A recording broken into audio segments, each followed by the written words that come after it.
Papalit po tayo ng clutch bearing ng Badja CT100 old model. At ayan na nga po, ipapass forward ko na. Nagmamadali talaga ako. Pasensya na kayo kung nagmamadali ako.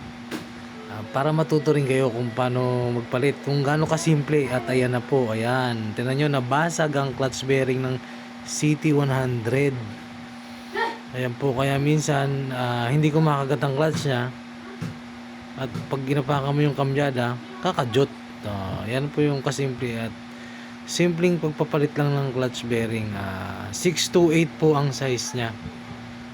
Ayan po, hinahanap pa namin, nalaglag pa yung isang bulitas. Kung hindi namin nahanap yun, hindi baklas lahat. At buti na lang, ayan po.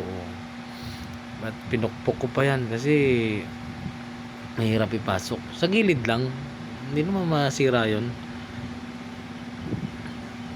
Ganyan lang po kasimple. Ayan po, ganyan lang po kasimple. Dahil kung may mga hindi nyo na kailangan dalhin sa mga mekaniko, at kayo lang po, kayang-kaya nyo na yun. Simple lang po, at ihiga nyo lang yung motor, nakatagilid. Sikreto ng malulupit. Na po, binilisan ko na para magamit na ng may-ari.